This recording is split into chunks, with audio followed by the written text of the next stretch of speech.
Welcome. Today we're talking with Jackie Davidson, Payments and Digital Fraud Manager at Alabama One Credit Union. Jackie, welcome, and thank you for joining us at Credit Union Digest. Thanks, Larry. Happy to be here. Jackie, great. Let's get started.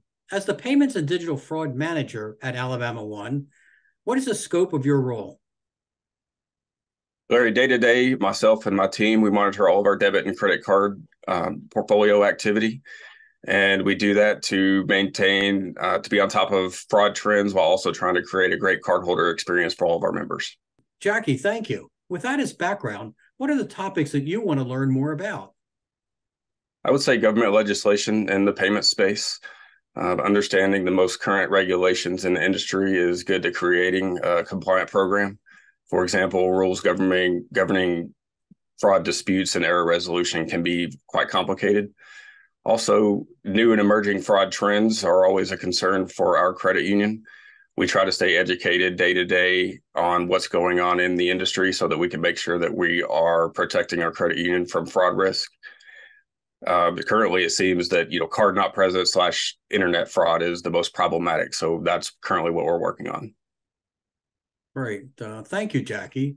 So let's look at debit card fraud in a little more detail. What are your areas of concern in that specific area? Currently, we get hit with a lot of what I call fictitious merchants. And this comes from fraudsters creating fake companies' names and company IDs that come through the network. And it's very hard to fight against that because it's a merchant name or company that you've never seen before, never heard before, and that you don't have in your fraud rules. Currently, that we're seeing a lot of that. BIN attacks is a big problem. A BIN attack is when a fraudster will just bombard a financial institution with as many transactions as they can to try to find out which card numbers they have are legitimate. This can be a fraud cost and an operational cost risk. Great. Thank you, Jackie. It's an interesting insight on the fake merchants. It's kind of a different twist on the fraud card. So thank you for that. So how do you share the fraud activities you are seeing in your work at Alabama One Credit Union with others? And also, how do you learn from other financial institutions what they are experiencing? So it's always great to maintain a strong list of colleagues in the industry that you collaborate with. Me personally, I have a long list of folks that I've become close with over the years.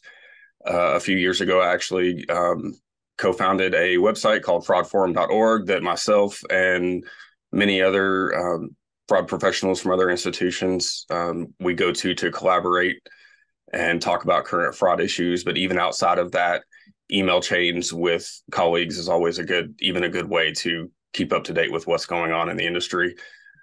We don't compete fraud-wise. We may compete for business in the credit union space, but no one seems to, we don't compete in the fraud arena. We're all working together there. It's all best for everyone.